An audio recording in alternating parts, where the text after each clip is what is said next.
கர்த்தருடைய பரிசுத்த நாமம் மகிமைப்படுவதாக. Glory to God. Hallelujah. ஆண்டவரும் இரட்சகருமான இயேசு கிறிஸ்துவின் இனிய நாமத்தில் உங்களை எல்லாரையும் நாங்கள் வாழ்த்துகிறோம். பிரைஸ் எவாஞ்சலிக்கல் டீம், சகோதரர் செலிம் குமார், ஷாரோன் டிவி, இதன் மூலமாக இந்த புதிய மாதத்திலே உங்களை சந்திப்பதிலே நாங்கள் மிக்க மகிழ்ச்சி அடைகிறோம். இந்த வருடத்தினுடைய 9 மாதங்களை நாம் கடந்து இந்த 10வது மாதத்துக்குள்ளே பிரவேசிப்பதற்கு கர்த்தர் உங்களுக்கும் எனக்கும் கிருபை பாராட்டி இருக்கிறார். இந்த புதிய மாதத்தை ஆண்டுடைய சமூகத்தில், ஆண்டுடைய பாதத்திலிருந்து நாம் தொடங்குவோம். நிச்சயமாகவே கர்த்தர் நம்மை ஆசீர்வதிப்பார். அருமையான இந்த ஆராதனை வேளையிலே எங்களோடு கூட நீங்கள் இணைந்து கர்த்தரை ஆராதிக்கும்படியாக, எங்களோடு கூட பாடி கர்த்தருடைய நாமத்தை மகிமைப்படுத்தும்படியாக உங்கள் எல்லாரையும் அன்போடு நாங்கள் அழைக்கிறோம். இந்த காணொலி மூலமாக பார்த்து கொண்டிருக்கிற நீங்கள் யாவரும் எங்களோடு இணைந்து கர்த்தரை மகிமைப்படுத்துங்க. இந்த புதிய மாதத்தில் கர்த்தருடைய பிரசன்னம் நம்மோடு இருந்து தொடர்ந்து ஆவியானவர் நம்மை மகிமையாய் நடத்துவாராக. நம்ம எல்லாரும் அப்படியே கண்களை மூடி இந்த ஜெப நேரத்தை, இந்த ஆராதனையை கர்த்தர் நமக்கு ஆசீர்வாதத்தை தரும்படியாக நம்ம எல்லாரும் இணைந்து கர்த்தரை நோக்கி பார்க்கலாமா? கர்த்தர் செய்த நன்மைகள், கர்த்தர் பாராட்டிய எல்லா உபகாரங்கள் எல்லாவற்றையும் நாம் நினைத்து கர்த்தருடைய பிரசன்னம் தொடர்ந்து நம்மை ஆளுகை செய்து நடத்தும்படியாக அப்படி இருக்கிற இடங்களில் அப்படியே கண்களை மூடி நல்ல வாய்களை திறந்த அப்பாவை நோக்கி பார்த்து கர்த்தரை ஸ்தோத்திரிக்கலாமா? தேங்க்யூ லார்ட், நன்றி அப்பா, ஸ்தோத்திரம் ஸ்தோத்திரம், தேங்க்யூ ஜீசஸ், ஹalleluya. உமக்கு நன்றி செலுத்துகிறோம், உம்முடைய நாமத்தை உயர்த்துகிறோம். கர்த்தர் நல்லவர், நேற்றும் இன்றும் என்று மாறாதவர். ஹalleluya, glory to Jesus, hallelujah, praise the Lord. நன்றி நன்றி நன்றி நன்றி நன்றி அப்பா, ஹalleluya.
நாங்கள் உயர்த்துகிறோம் அப்பா. எங்களை அதிகமாய் நேசிக்கிற நல்ல ஆண்டவரே, இந்த ஆசீர்வாதமான நேரத்திற்காக நாங்கள் உமக்கு நன்றி செலுத்துகிறோம். ஆண்டவரே, கடந்து போன 9 மாதங்களும் தேவனாகிய கர்த்தர் உடைய ஓங்கிய புயத்தினால், உடைய பலத்த கரத்தினால் நீங்கள் எங்களை அற்புதமாய் நடத்தி வந்த எல்லா வழிகளையும் நினைத்து நாங்கள் உமக்கு நன்றி செலுத்துகிறோம், ஸ்தோத்திரிக்கிறோம். ஆண்டவரே அப்பா, நீங்க உடைய கரம் எங்களோடு கூட இருந்ததற்காக நன்றி. உங்க கிருபை எங்களை சூழ்ந்திருந்ததற்காக நன்றி. எல்லா தீங்குக்கும் எங்களை விலக்கி அற்புதமாய் நடத்தி கொண்டு வந்ததற்காக நன்றி ஆண்டவரே. இதுவரைக்கும் நாங்க வந்தது எங்க பலன் அல்ல ஆண்டவரே அப்பா, எங்களுடைய சாமர்த்தியம் அல்ல ஆண்டவரே. உங்க கிருபை எங்களை இம்மட்டும் நடத்தி வந்ததற்காக உமக்கு நன்றி செலுத்துகிறோம். இதோ இந்த புதிய மாதத்திற்காக உம்மை ஸ்தோத்திரிக்கிறோம் ஆண்டவரே. ஹல்லேலூயா. நாட்களையும் மாதங்களையும் வருடங்களையும் எங்களுக்கு கூட்டி தருகிற நல்ல ஆண்டவர், எங்கள் ஆயுசு நாட்களை பெருக பண்ணுகிறதற்காக உமக்கு நன்றி செலுத்துகிறோம். இந்த புதிய மாதத்தை, இந்த 10வது மாதத்தை ஆண்டவருடைய தேவனாகிய கர்த்தர் இந்த மாதம் முழுவதும் நீர் எங்களுக்கு நல்லவராய் போதுமானவராய் இருந்து எங்களை அற்புதமாய் நடத்த போகிற எல்லா தயவுக்காக நாங்கள் உமக்கு நன்றி செலுத்துகிறோம். ஆண்டவரே ஸ்தோத்திரம். நன்மையும் கிருபையும் ஜீவனுள்ள நாளெல்லாம் என்னை தொடரும் என்று சொல்லி நாங்கள் வாசிக்கிறது போல ஆண்டவர் இந்த மாதம் முழுவதும் நன்மையும் கிருபையும் எங்களை தொடர செய்ய போகிறதற்காக நாங்கள் உமக்கு நன்றி செலுத்துகிறோம். இப்பொழுது இந்த ஆராதனை நீங்க ஆசீர்வதிக்கும்படியாய் ஜெபிக்கிறோம். பாடுகிற பாடல்கள் மூலமாய் தேவனுடைய நாமம் மகிமைப்படட்டும். ஆண்டவரே உடைய வார்த்தைகளின் மூலமாய் உடைய ஜனத்தை பலப்படுத்துவீராக, தைரியப்படுத்துவீராக என்று ஜெபிக்கிறோம். ஆண்டவரே இதை பார்த்து கொண்டிருக்கிற ஒவ்வொருவருடைய வாழ்க்கையிலும் ஒவ்வொருவருடைய குடும்பத்திலும் தேவனாகிய கர்த்தர் ஆண்டவரே இந்த மாதத்திலே நன்மையானவைகளை செய்து இந்த பிள்ளைகளை நீங்க வழி நடத்துகிறதை அவங்க கண்டு உணரத்தக்கதாக கர்த்தர் பெரிய காரியங்களை செய்யும்படியா ஜெபிக்கிறோம். உடைய சமூகத்தில் எங்களை தாழ்த்தி ஒப்புக் கொடுக்கிறோம். நீர் ஒருவரை உயர்ந்திருப்பீராக. இயேசு கிறிஸ்துவின் நாமத்தில் வேண்டிக் கொள்கிறோம் எங்கள் ஜீவனுள்ள நல்ல பிதாவே. அல்லேலூயா. கர்த்தருடைய பரிசுத்த நாமம் மகிமைப்படுவதாக. இந்த வேளையிலும் எங்களோடு இணைந்திருக்கிற உங்களுக்காக நாங்கள் கர்த்தருக்கு நன்றி சொல்லுகிறோம். ஒரு 2 பாடலை பாடி கர்த்தரை நாம் மகிமைப்படுத்த போகிறோம். எங்களோடு கூட நீங்களும் சேர்ந்து பாடி நீங்கள் கர்த்தரை மகிமைப்படுத்தும்படியாக உங்களை அன்போடு கூட கேட்டுக்கொள்ளுகிறோம். நாம் பாடப்போகிற முதலாவது பாடல், என் நம்பிக்கையே உமக்கு ஸ்தோத்திரம், என் புகலிடமே உமக்கு ஸ்தோத்திரம், உம்மைத்தான் நான் நம்பி இருக்கேன், அற்புதங்கள் எனக்கு செய்யுங்கப்பா. ஒரு நம்பிக்கையோடு ஒரு விசுவாசத்தோடு கூட எங்களோடு சேர்ந்து நீங்க பாடுங்க. பாடுகிற வேளையிலேயே கர்த்தர் உங்க வாழ்க்கையில ஒரு அற்புதத்தை செய்வாராக. ஆமென். எங்களோடு இணைந்து பாடி கர்த்தரை மகிமைப்படுத்தும். என் நம்பிக்கையே உமக்கு ஸ்தோத்திரம், என் புகலிடமே உமக்கு ஸ்தோத்திரம், என் நம்பிக்கையே உமக்கு ஸ்தோத்திரம், என் புகலிடமே உமக்கு ஸ்தோத்திரம்.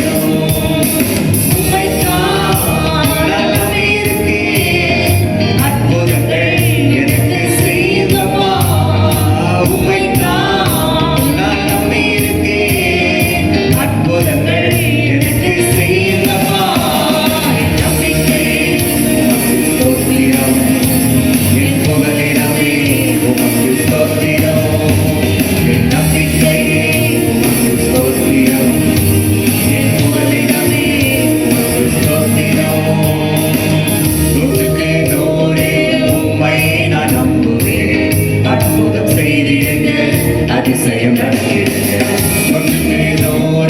உம்மையே நான் நம்புவேன், அற்புதம் செய்திடுங்க, அதிசயம் நடக்கிறது. மனிதர்கள் முன்பாக தலை குனிந்து போகாமல் உதவி செய்திடுங்க, உயர்த்தி வச்சிடுங்க. மனிதர்கள் முன்பாக தலை குனிந்து போகாமல் உதவி செய்திடுங்க, உயர்த்தி வச்சிடுங்க.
நமக்குள்ள ஒரு உற்சாகம். வாழ்க்கையில துவண்டு போயிருக்கலாம், இந்த 9 மாதங்கள் எதுவும் நடக்காம இருக்கலாம், மனம் சோர்ந்து போயிருக்கலாம். ஆண்டவர் எனக்கு இவ்வளவு வாக்கு தத்தங்களை கொடுத்தாரே, இப்படியெல்லாம் கர்த்தர் என்னோடு கூட பேசினாரே, ஆனா ஒண்ணுமே வாழ்க்கையில நடக்கலைன்னு ஒரு சோர்ந்து போயிருக்கலாம். ஆனா ஒரு விசுவாசத்தோடு நம்பிக்கையோடு சொல்ல போகிறோம், கர்த்தரை உயர்த்த போகிறார். இந்த மாதத்துல கர்த்தரை ஆசீர்வதிக்க போகிறார். நல்ல விசுவாசத்தோடு கூட இன்னொரு பாடல் எங்களோடு கூட சேர்ந்து அப்படியே பாடி கர்த்தரை மகிமைப்படுத்தலாமா? Thank you Lord. இன்னொரு பாடலை பாட போகிறோம். என் பலனாகிய கர்த்தாவே, நான் உம்மையை நம்பியுள்ளேன், நான் கைவிடப்படுவதில்லை. நமக்கு எல்லாருக்கும் தெரிந்த பாடல். நம்ம 18வது சங்கீதத்தினுடைய முதல் வசனத்துல நம்ம வாசிக்கிறோம், என் பலனாகிய கர்த்தாவே உம்மில் அன்பு கூறுவேன் அப்படின்னு சங்கீதக்காரனாக தாவீது சொல்லுகிறார். இந்த பாடலில் நான் பாடுவோம், உம்மையே நம்பியுள்ளேன், நான் கைவிடப்படுவதில்லை. எங்களோடு கூட சேர்ந்து பாடி நம்பிக்கையோடு விசுவாசத்தோடு கூட பாடி கர்த்தரை மகிமைப்படுத்துவீங்களா?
கடினமான சூழ்நிலைகள் வழியாக என் கால்கள் சறுக்கும் போதெல்லாம் நான் மரண இருளில் நடந்தாலும் உம்மாலே ஒரு சேனைக்குள் பாய்ந்துடுவேன், உம்மாலே ஒரு மதிலை தாண்டிடுவேன். இந்த நல்ல நேரத்தில் எங்களோடு கூட இணைந்திருக்கிற உங்கள் ஒவ்வொருவரையும் கர்த்தர் ஆசீர்வதிப்பாராக. நல்ல நம்பிக்கையோடு விசுவாசத்தோடு இந்த பாடலை பாடி நாம் மகிமைப்படுத்தி இருக்கிறோம். உங்களுக்குள்ள ஒரு விசுவாசத்தை, நம்பிக்கை ஆவியானவர் தட்டி எழுப்பி இருப்பார் என்று நான் விசுவாசிக்கிறேன். இந்த காணொலியின் வாயிலாக எங்களோடு இணைந்திருக்கிற உங்கள் ஒவ்வொருவரையும் கர்த்தர் பலப்படுத்துவாராக, உங்களுடைய நம்பிக்கையை பெருக பண்ணுவாராக. அப்படியே நம்ம எல்லாரும் கொஞ்ச நேரம் கர்த்தரை நம்ம ஆராதிக்க போகிறோம். அப்படியே இருக்கிற இடங்களிலே எங்களோடு கூட சேர்ந்து அப்படியே கண்ணை மூடி, ஒரே இந்த 10வது மாதத்தை எங்களுக்கு ஆசீர்வதித்து தாங்க. உண்மை நம்பி நாங்கள் வந்திருக்கிறோம், உண்மையே நாங்கள் சார்ந்திருக்கிறோம். ஆண்டவரே, நீ தான் எங்களுடைய பலன் என்று சொல்லி எங்களோடு கூட இணைந்து அப்படியே கொஞ்ச நேரம் கர்த்தரை ஆராதிப்பீங்களா? நம்ம எல்லாரும் அப்படியே கண்ணை மூடி நம்முடைய தேவனை, தேவாதி தேவனை, ஒருவரும் சேரக்கூடாத வழியில் வாசம் பண்ணுகிறவரை நம்ம எல்லாரும் இணைந்து அப்படியே நாம் ஆராதிப்போம். ஸ்தோத்திரம் ஸ்தோத்திரம் ஸ்தோத்திரம் அப்பா. ஹல்லேலூயா. உம்மை துதிக்கிறோம், உம்மை துதிக்கிறோம், உம்மை துதிக்கிறோம். தேவனே, நீர் பெரியவர், நீர் சர்வ வல்லமை உள்ளவர். ஹல்லேலூயா, ஹல்லேலூயா, ஹல்லேலூயா. உமக்கு நன்றி செலுத்துகிறோம் ஆண்டவரே. உம்மை போல ஒரு தேவன் இல்லை ஆண்டவரே. நீரே பெரியவர், உம்முடைய நாமமே வல்லமையில் பெரியது அப்பா. உம்மை ஸ்தோத்திரிக்கிறோம், ஸ்தோத்திரிக்கிறோம், ஸ்தோத்திரிக்கிறோம் ஆண்டவரே. எங்களை உமக்காக தெரிந்து கொண்டீங்களே, உமக்கு ஸ்தோத்திரம். எங்களை பேர் சொல்லி அழைத்தவரே, உம்மை ஸ்தோத்திரிக்கிறோம். இம்மட்டும் எங்களை தாங்கி நடத்தின தேவாதி தேவனே, உம்மை நன்றியோடு துதிக்கிறோம் அப்பா. உமக்கு ஸ்தோத்திரம், ஸ்தோத்திரம், ஸ்தோத்திரம் ஆண்டவரே. ஹல்லேலூயா, ஹல்லேலூயா. எங்கள் வாழ்க்கையை கட்டி எழுப்புகிறவர், எங்களை ஆசீர்வதிக்கிறவர், குறைவில்லாமல் எங்களை நடத்துகிறவர். ஹல்லேலூயா. எங்கள் நம்பிக்கை நீங்க தான்ப்பா, எங்க எதிர்காலம் நீங்க தான்ப்பா. எங்க காலங்கள் உடைய கரத்தில் இருக்கிறபடினால் நாங்கள் உமக்கு நன்றி செலுத்துகிறோம். உம்மை நன்றியோடு துதிக்கிறோம். ஸ்தோத்திரம், ஸ்தோத்திரம், ஸ்தோத்திரம் ஆண்டவரே. ஹல்லேலூயா. எங்களை கரம் பிடித்திருக்கிற ஆண்டவர் சர்வ வல்லமை உள்ளவர். ஹல்லேலூயா, ஹல்லேலூயா. உமக்கு நன்றி ஆண்டவரே. சர்வ ஞானியே நாங்கள் உம்மை ஸ்தோத்திரிக்கிறோம். சர்வ வியாபியே நாங்கள் உம்மை ஸ்தோத்திரிக்கிறோம். ஒருவராய் பெரிய காரியங்களை செய்கிறவரே, இந்த நல்ல நாளிலே நாங்கள் உம்மை ஆராதிக்கிறோம் ஆண்டவரே. நீர் ஒருவரே ஆராதனைக்கு பாத்திரர், நீர் ஒருவரே ஆராதிக்கப்பட வேண்டியவர். உம்மை நன்றியோடு துதிக்கிறோம், ஸ்தோத்திரிக்கிறோம், ஸ்தோத்திரிக்கிறோம். கடந்து போன நாட்களிலே சத்துரு எவ்வளவா எங்க வாழ்க்கையை அழிக்க நினைத்தானோ, அதை விட வேகமாய் எங்க வாழ்க்கையை கட்டி எழுப்புகிற நல்ல ஆண்டவர். உம்மை நன்றியோடு துதிக்கிறோம் ஆண்டவரே. உம்மை ஸ்தோத்திரிக்கிறோம், ஸ்தோத்திரிக்கிறோம். இந்த 10வது மாதத்திலே எங்களுடைய வாழ்க்கையை நீர் கட்டி எழுப்ப போகிறதற்காக ஸ்தோத்திரம். எங்கள் குடும்பங்களை நீங்க ஆசீர்வதிக்க போகிறதற்காக ஸ்தோத்திரம். எங்கள் ஊழியங்களை நீங்க ஆசீர்வதிக்க போகிறதற்காக உமக்கு நன்றி ஆண்டவரே. உமக்கு நன்றி, நன்றி, நன்றி அப்பா. உமக்கு ஸ்தோத்திரம், ஸ்தோத்திரம், ஸ்தோத்திரம் ஆண்டவரே. ஹல்லேலூயா. கழுகை போல ஹல்லேலூயா எங்களை பலப்படுத்துகிற தேவன், உயரங்களில் எங்களை பறக்க செய்கிற தேவன். உம்மை நன்றியோடு துதிக்கிறோம். ஸ்தோத்திரம், ஸ்தோத்திரம், ஸ்தோத்திரம் ஆண்டவரே. எங்களை பலப்படுத்துகிற தேவன், நீர் உயிரோடு இருக்கிறீர் ஆண்டவரே. நாங்கள் கழுகை போல எங்களை எழும்பச் செய்கிறவர் அப்பா. நீர் உயிரோடு இருக்கிறீர். இந்த நல்ல நேரத்தில் உமக்கு நன்றி செலுத்துகிறோம். ஹல்லேலூயா. என் வாழ்வை இடிக்கும் சத்துருவை காட்டிலும் என் வாழ்வை கட்டும் தேவன் பலமுள்ளவர். என் வாழ்வை இடிக்கும் சத்துருவை காட்டிலும் என் வாழ்வை கட்டும் தேவன் பலமுள்ளவர். சத்துரு இடிக்க எடுத்திட்ட காதிலும் வேகமாய் என்னை கட்டுவிப்பார். சத்துரு இடிக்க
நீங்க நடத்துங்க.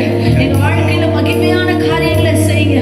பெரிய காரியங்களை எங்கள் கண்கள் பார்க்கட்டும். நீரே எங்கள் நம்பிக்கை ஆண்டவரே. போதும் கர்த்தாவே, நான் எதற்கு எதிர்பார்த்திருக்கிறேன்? நீரே என் நம்பிக்கை என்று சங்கீதக்காரன் சொல்லுகிறது போல நாங்கள் இந்த வாரத்துல சொல்லுகிறோம். நீங்க தான்ப்பா எங்க நம்பிக்கை. நீங்க தான் எங்க நம்பிக்கை ஆண்டவரே. உடைய கரங்களை எங்களை தாழ்த்தி ஒப்பு கொடுக்கிறோம். தொடர்ந்து நீங்க வழி நடத்துங்க. பெரிய காரியங்களை செய்யுங்க. இயேசு கிறிஸ்துவின் நாமத்தில் பிதாவே. கர்த்தருடைய பரிசுத்த நாமம் மகிமைப்படுவதாக. இந்த நல்ல புதிய மாதத்தின் இந்த நாளிலேயும் இவ்வளவு நேரம் நல்ல பாடல்களை பாடி ஆராதித்து கர்த்தருடைய நாமத்தை நாம் மகிமைப்படுத்தினோம். இப்பொழுது இந்த மாதத்திற்கான தேவனுடைய வார்த்தையை நாம் தியானிக்க போகிறோம். கர்த்தர் நம்மோடு கூட பேசுவாராக. இணைந்திருக்கிற இந்த சோஷியல் மீடியாவின் வாயிலாக எங்களோடு இணைந்திருக்கிற உங்கள் யாவரையும் மீண்டும் ஆண்டவராகிய இயேசு கிறிஸ்துவின் நாமத்தில் உங்களை அன்போடு வாழ்த்துகிறோம். உங்களை ஆசீர்வதிக்கிறோம். கர்த்தர் உங்களை ஆசீர்வதிப்பாராக.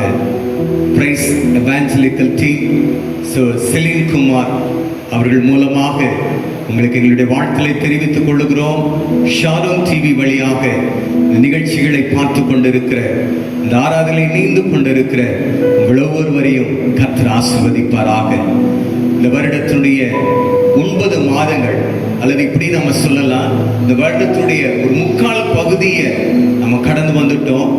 இன்னொரு கால் பகுதி எஞ்சிய 3 மாதங்கள் இந்த வருடத்தில் இருக்கு. கர்த்தர் நம்மை எப்படி நடத்த போகிறார்? இந்த மாதம் எப்படி இருக்க போகிறது? என் குடும்பம் எப்படி இருக்க போகிறது? என் வேலையில் என்ன காரியத்தை கர்த்தர் செய்ய போகிறார்? என்னுடைய எதிர்காலம் எப்படி இருக்க போகிறது என்கிற பல கேள்விகளோடு, பல எதிர்பார்ப்புகளோடு கூட இந்த இடத்துல நீங்கள் கூடியிருக்கலாம்.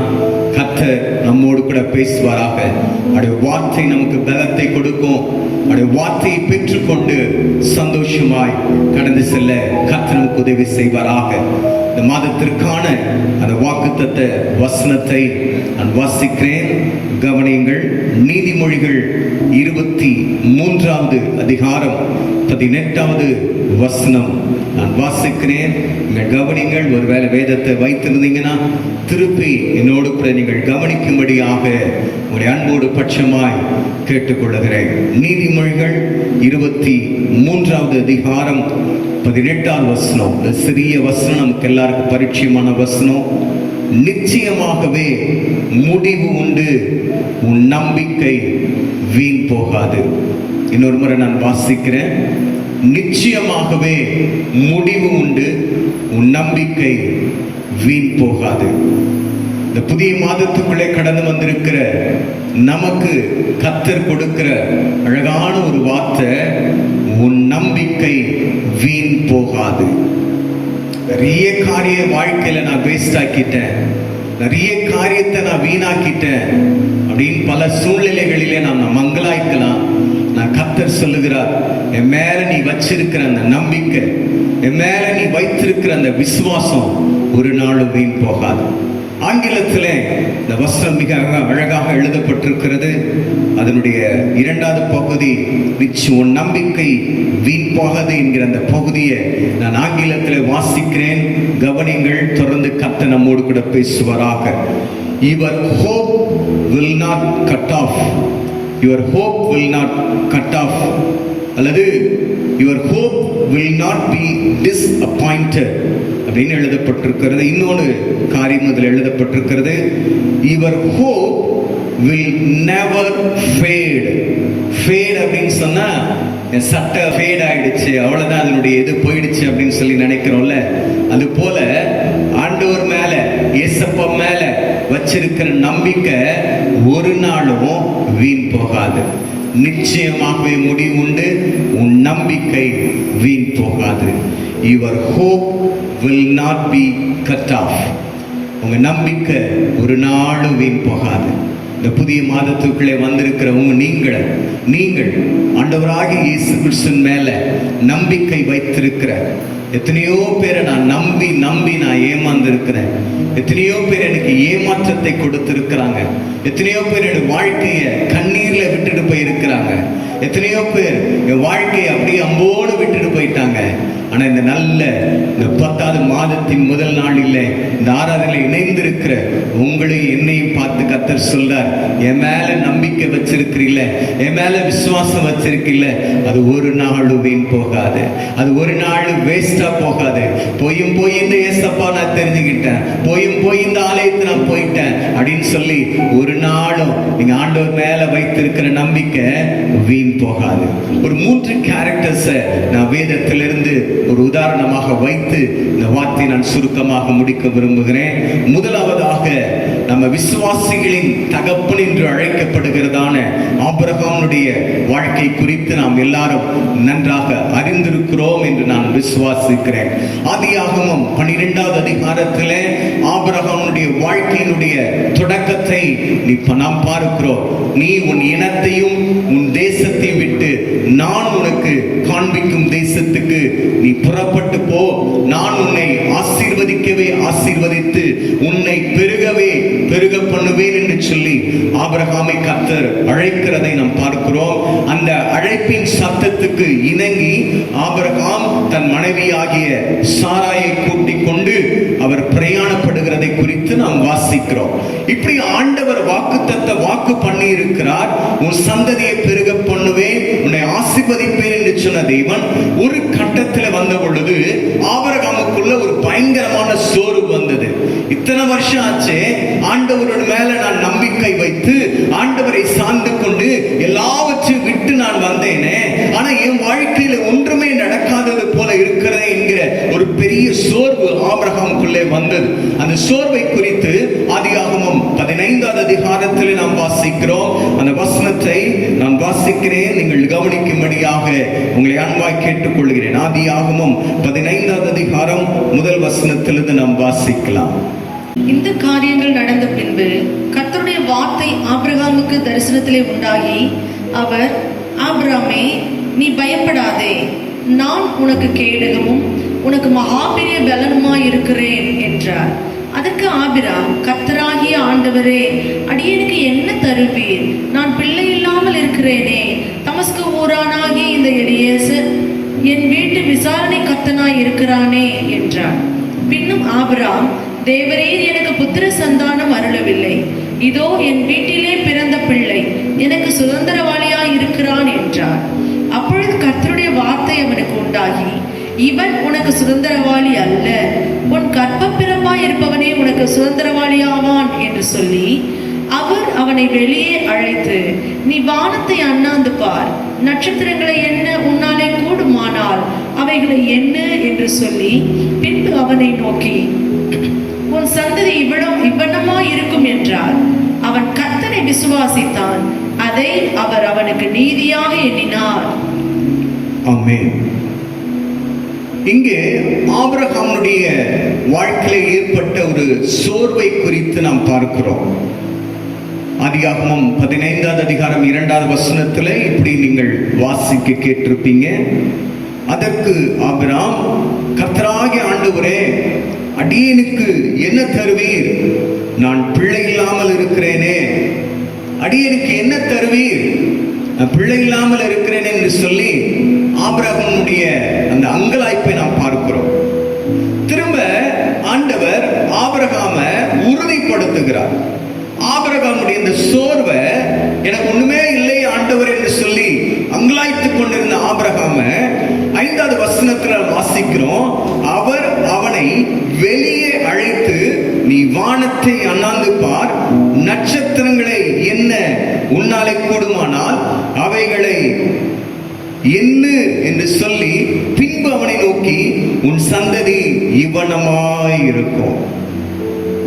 ஆபிரகாமுடைய வாழ்க்கையில சோர்வு ஏற்பட்ட பொழுது ஆண்டவர் ஆபிரகாமை வழியே அழைத்து வானத்தை அண்ணாந்து பார்த்து, ஒரு சந்ததி இப்படியா இருக்கும்னு சொல்லி ஆண்டவர் சொன்ன உடனேயுமே 6வது வசனத்துல வாசிக்கிறோம், அவன் கர்த்தரை விசுவாசித்தான், அதை அவர் அவனுக்கு நீதியாக எண்ணினார்.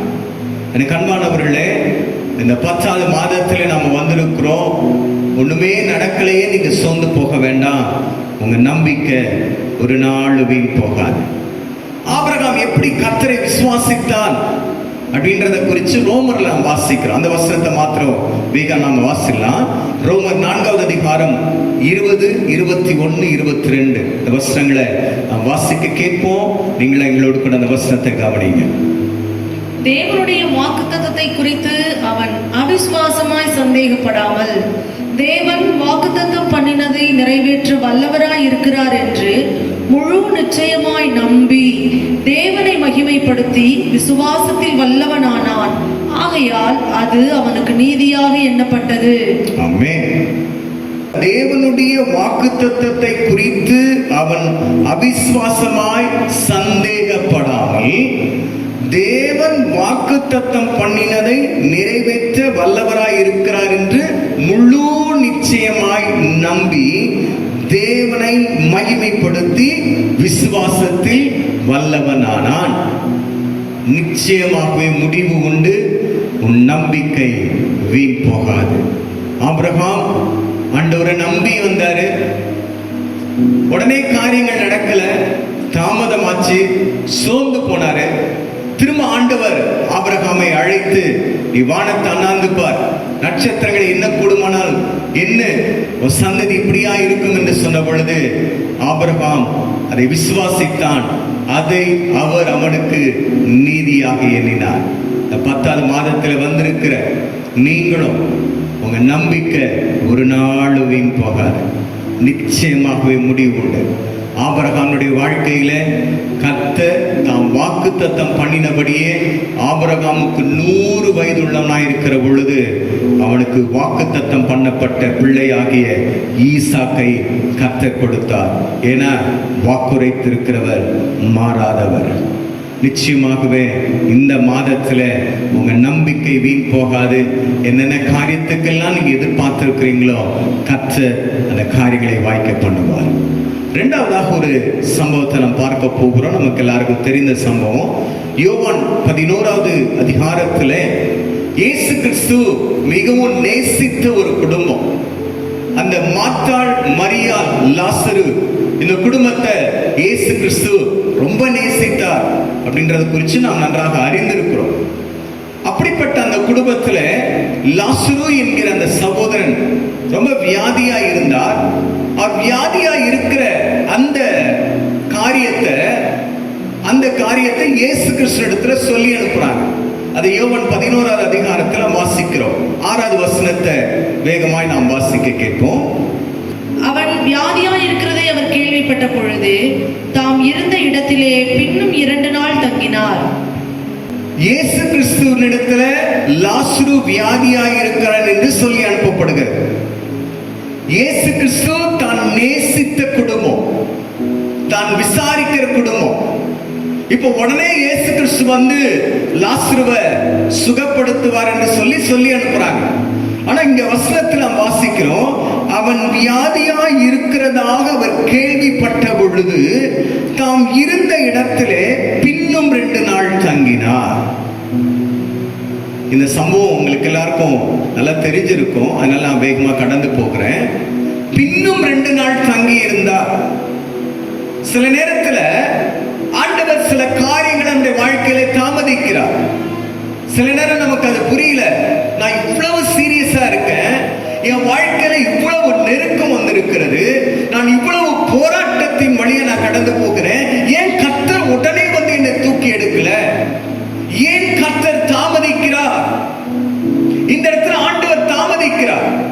இந்த தாமதம் என்ன ஆச்சுன்றது நமக்கு தெரியும். இந்த தாமதம் இயேசு கிறிஸ்து வர தாமதித்ததினால லாசருடைய நிலைமை என்ன ஆகி போச்சுன்னா, லாசரு மரித்து அடக்கம் பண்ணப்படுறார். இப்ப லாசருடைய மரணத்திற்கும் இயேசு கிறிஸ்து வரல, அடக்கம் பண்றதற்கும் இயேசு கிறிஸ்து வரல. இப்ப எல்லாமே முடிஞ்சு போச்சு, அவ்வளவுதான் வாழ்க்கை. இயேசு கிறிஸ்து எல்லா இடத்திலும் போய் அற்புதம் செய்யறாரு, யாருக்கோ அற்புதம் செய்யறாரு, ரோட்ல போறவனெல்லாம் கூட்ட அற்புதம் செய்யறாரு. ஆனா தான் நேசித்த குடும்பம், மார்த்தாள், மரியாள், லாசரு, தான் நேசித்த குடும்பத்துல ஒரு அற்புதத்தை செய்கிறதுக்கு உடனே வரல. நான் ஆண்டவருக்கு இவ்வளவு பிரியமா நடந்துகிட்டு இருக்கேன், எல்லாவற்றிலையும் நான் சரியா இருக்கிறேன், ஆலயத்துக்கு நான் ஒழுங்காக செல்லுகிறேன், கர்த்தருடைய காரியங்களில் நான் சரியாக இருக்கிறேன், இப்படி எல்லாவற்றிலையும் நான் சரியா இருக்கிறேன், எனக்கு ஏன் ஆண்டவர் இப்படிப்பட்ட தாமதத்தை ஏற்படுத்துகிறார் அப்படின்னு சில நேரத்தில் நாம் சோர்ந்து போகிறோம். நான் வசனம் அழகா சொல்லுது, உன் நம்பிக்கை வீண் போகாது. அப்படியே ஆண்டவர் லாசரு அந்த குடும்பத்தை விடல, திரும்ப இயேசு கிறிஸ்து அந்த ஊருக்கு வருகிறார், அந்த குடும்பத்துக்குள்ளே அவர் வருகிறார். அந்த குடும்பத்துக்குள்ள வருகிற பொழுது அவங்கள பார்த்து ஒரு வார்த்தையை சொல்றாரு பாருங்க. அதே யோவான் 11வது அதிகாரத்துல 25வது வசனத்தையும் 26வது வசனத்தை வேகமா நாம் வாசிக்கலாம்.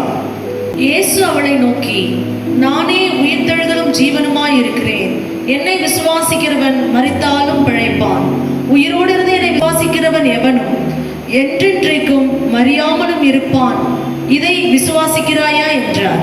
ஆமென். இயேசு கிறிஸ்து மரித்து அடக்கம் பண்ணப்பட்ட லாசருடைய வீட்டிற்கு 4 நாட்கள், லாசரு மரித்து அடக்கம் பண்ணப்பட்டு 4 நாட்கள் கழித்து வருகிறார். 4 நாட்கள் கழித்து வந்து அவர்களோடு கூட சம்பாஷிக்கிறதை நாம் பார்க்கிறோம்.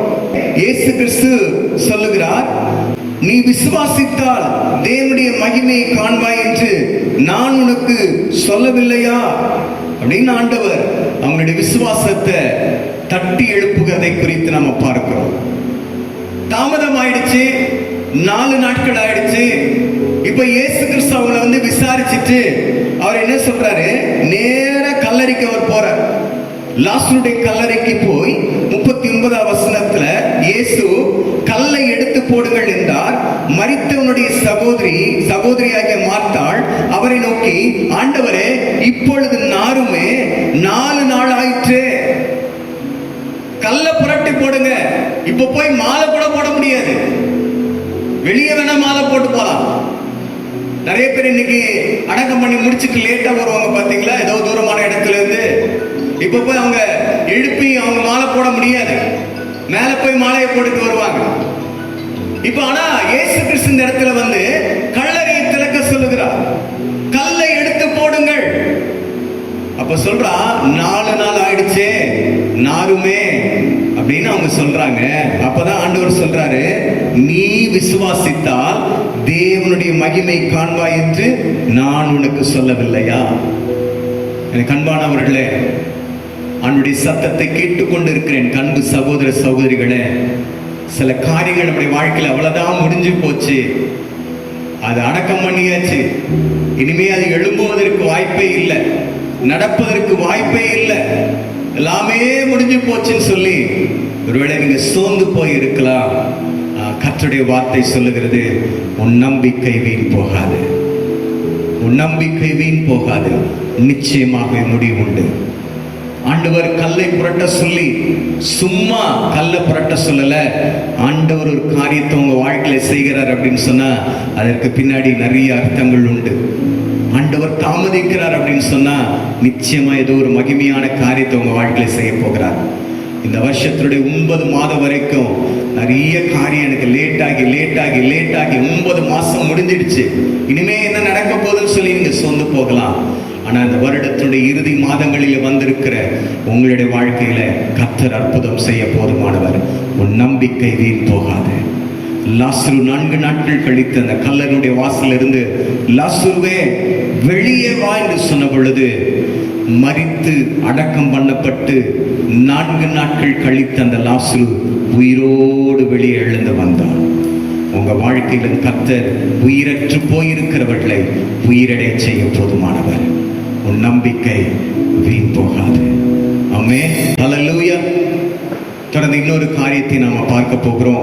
இது யாருடைய வாழ்க்கையில நடந்தது அப்படின்னா, அப்போஸ்தலனாகிய பவுலுடைய வாழ்க்கையில நடந்த ஒரு காரியத்தை நாம் பார்த்து நாம் முடிக்க போகிறோம்.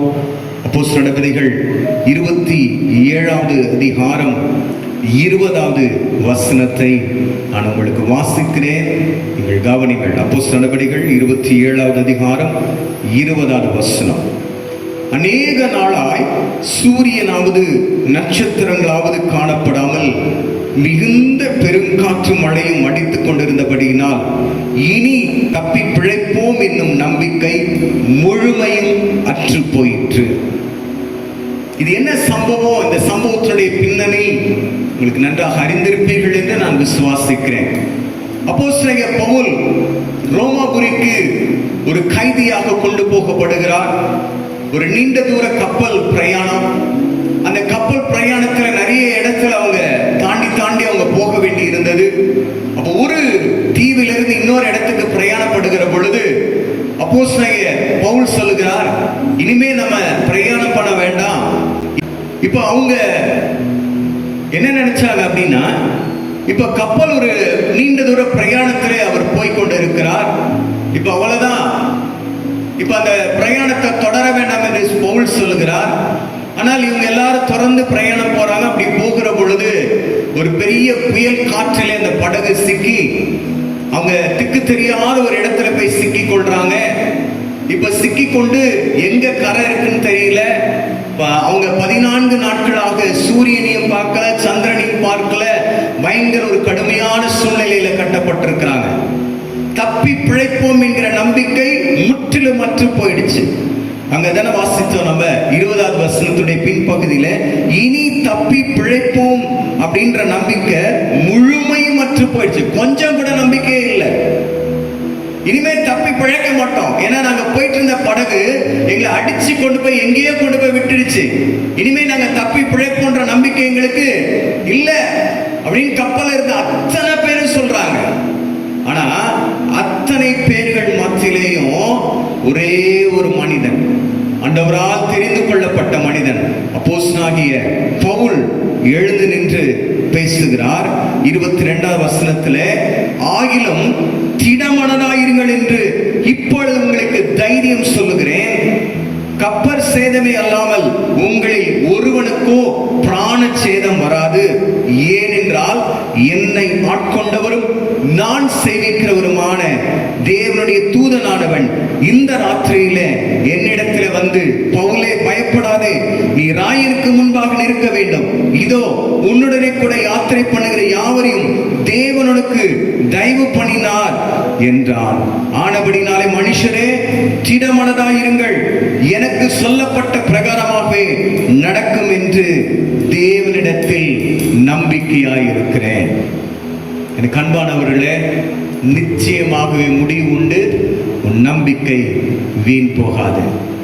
கப்பல் இருக்கிற அத்தனை பேரும் சொல்றான், இனிமே தப்பி பிழைக்க மாட்டோம்.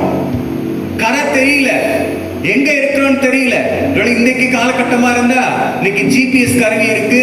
இன்னைக்கு நிறைய தொடர்பு கொள்ளுகிறதற்கான நிறைய வளர்ச்சிகளை நாம் அடைந்திருக்கிறோம். அன்னைக்கு ஒண்ணுமே கிடையாது. காற்று எந்த திசையில கொண்டு போகிறதோ அப்படிதான் கப்பல் பிரயாணம் பண்ணோம். அன்னைக்கு ஒண்ணுமே தெரியல, எந்த திசையில இருக்கிறோன்னே தெரியல. இனி தப்பி பிழைப்போன்ற நம்பிக்கை இல்ல. இந்த கடலோட இந்த வாழ்க்கை முடிஞ்சுன்னு சொல்லி கப்பலை பிரயாணம் பண்ண அத்தனை பேரும் முடிவு பண்ணிட்டாங்க. அந்த இடத்துல ஒரே ஒரு தெய்வ மனுஷன் எழுந்து நின்று சொல்றாரு, திடமனதாயிருங்கள், உங்களில் ஒருவனுக்கும் பிராண சேதம் ஏற்படாது. ஏன்னா என்னை ஆட்கொண்டவரும் நான் சேவிக்கிறவருமான என் தேவனாகிய கர்த்தர். இந்த 10வது மாதத்துல வந்திருக்கிறோம். நீங்களும் தைரியமா சொல்லுங்க, நான் என்னை ஆட்கொண்டவரும் நான் சேவிக்கிறவருமாகிய என் ஆண்டவராகிய இயேசு கிறிஸ்து இந்த மாதத்துல எனக்கு ஒரு அற்புதத்தை செய்வார். எங்க இருக்கிறேன்னு வாழ்க்கை திசை தெரியாம போயிட்டு இருக்கு. பல பிரச்சனைகள், பல போராட்டங்கள், பல நெருக்கங்கள். எங்க எதுல இருந்து வெளியே வர்றது? இந்த கடன் சுமையில இருந்து எப்படி வெளியே வருது? இந்த பிரச்சனையில இருந்து எப்படி வெளியே வருது? இந்த கடுமையான சூழ்நிலை எப்படி வெளியே வருது? ஒண்ணுமே தெரியாம திக்கு தெரியாம இருக்கிறீங்களா? உங்க நம்பிக்கை வீண் போகாது. ஆண்டவர் மேல விசுவாசமா இருங்க, நம்பிக்கையா இருங்க. நிச்சயமா கர்த்தர் உங்களுக்கு ஒரு அற்புதத்தை செய்வார். எனக்கு அன்பானவர்களே, நாம் நீதிமொழிகள் 23:18 வாசித்தோம். நிச்சயமாகவே முடிவு உண்டு, உன் நம்பிக்கை வீண் போகாது. ஆபிரகாமை அழைத்த தேவன், ஆபிரகாமுக்கு உடனே எல்லாமே நடக்கல. ஆபிரகாம் தேவனுடைய வாக்குத்தத்தத்தை விசுவாசித்தான், அதை நம்பிக்கையோடு வைத்தான். விசுவாசத்தை கர்த்தர் கனப்படுத்தினார். ஆபிரகாமுடைய நம்பிக்கை வீண் போகல. இன்றைக்கும் விசுவாசிகளின் தகப்பன் என்று ஆபிரகாம் அழைக்கப்படுகிறார். யோவான் 11வது அதிகாரத்துல ஆண்டவராகிய இயேசு கிறிஸ்து நேசித்த குடும்பத்துல லாசரு என்கிற சகோதரன் மரித்து போனான். அவன் வியாதியா இருக்கும் பொழுதே சொல்லி அனுப்பினாங்க. ஏசாமி வரல, தாமதம் பண்ணாரு. செத்தப்புறம் தான் வந்தாரு. இனிமே என்ன போகுதுன்னு எல்லாரும் நினைச்சாங்க. வந்து ஆறுதல் சொல்லிட்டு போவார்னு நினைச்சாங்க. ஆண்டவர் ஆறுதல் சொல்ல வரல, திரும்ப வாழ்க்கையை கட்டி எழுப்பினார். லாசருவை உயிருள்ளவனாக அவருடைய சகோதரிகளுக்கு கொடுத்தார். கர்த்தர் உங்களுக்கு அற்புதம் செய்வார். நிச்சயமாக உன் நம்பிக்கை வீண் போகாது. மூன்றாவது காரியத்தை நான் பார்த்தோம். அப்போஸ்தலனாகிய பவுல் ரோமாபுரிக்கு சிறைச்சாலை பிரயாணமாக போய் கொண்டிருக்கிற பொழுது ஒரு பயங்கரமான புயல் காற்று அந்த கப்பலை வந்து தாக்கி திக்கு திசை தெரியாத இடத்துல சிக்கி கொண்டாங்க. தப்பி பிழைப்போம் என்கிற நம்பிக்கை முற்றும் அற்று போயிடுச்சு. இனிமே என்ன நடக்க பொழுது? அவ்வளவுதாங்க, அவ்வளவுதான் என் வாழ்க்கை, அவ்வளவுதான் என் சூழ்நிலை. சில நேரத்தில் நீங்க சோர்ந்து போகலாம். உங்க நம்பிக்கை வீண் போகாது. நிச்சயம் அந்த மாதத்துல கர்த்தர் ஒரு அற்புதத்தை செய்வார்.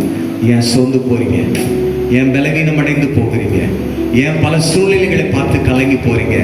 உங்களை ஆட்கொண்டவரும் நீங்க சேவிக்கிறவருமான உங்கள் ஆண்டவர் அல்லது நம்முடைய ஆண்டவராகிய இயேசு கிறிஸ்து நமக்கு அற்புதத்தை செய்ய போதுமானவர். ஆமென்.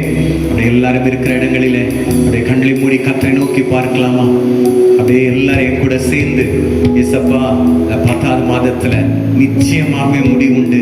உன் நம்பிக்கை வீண் போகாத என் கூட பேசுறீங்க ஆண்டவரே. நிச்சயமா உன் மேல நான் வச்சிருக்கிற நம்பிக்கை waste ஆகாதப்பா. Your hope will not be cut off. Your hope will not be disappointed. Your hope will never fade. அப்படியே எல்லாரும் கண்களை மூடி ஆண்டவரே விசுவாசத்தை வர்த்திக்க பண்ணுங்க ஆண்டவரே. என்னை பலப்படுத்துங்க ஆண்டவரே. இந்த மாதத்தில் ஒரு அற்புதத்தை செஞ்சிருங்க ஆண்டவரே. உம்மைத்தான் நான் நம்பி இருக்கேன், அற்புதங்கள் எனக்கு செய்யுங்கப்பா. உம்மைத்தான் நான் நம்பி இருக்கேன், அற்புதங்கள் எனக்கு செய்யுங்கப்பா. சொல்லுவோமா? உம்மைத்தான் நான் நம்பி இருக்கேன், அற்புதங்கள் எனக்கு செய்யுங்கப்பா.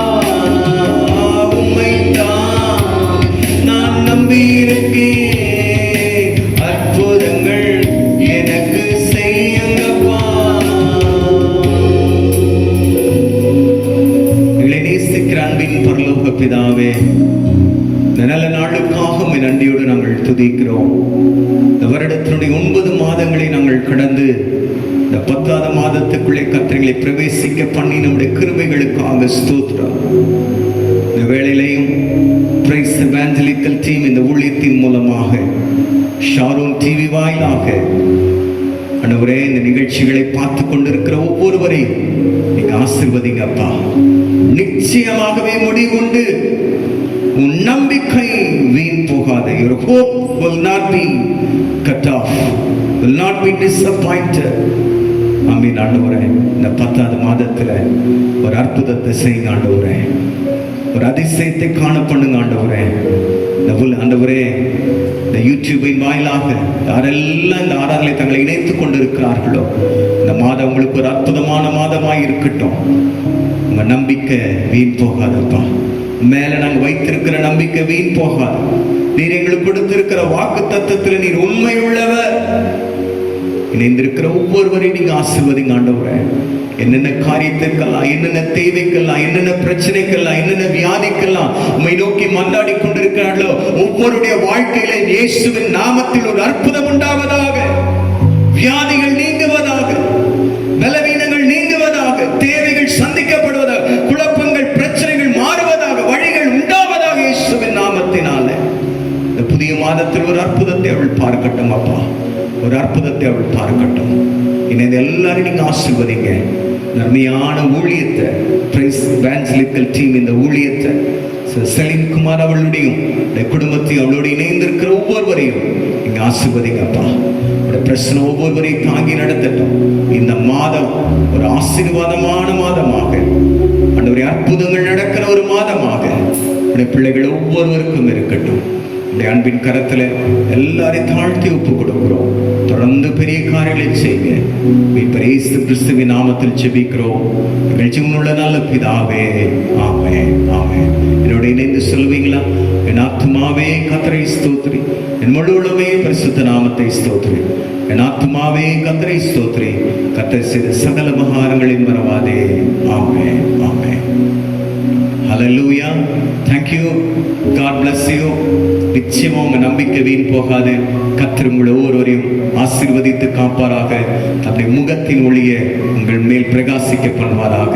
ஆமென். God bless you.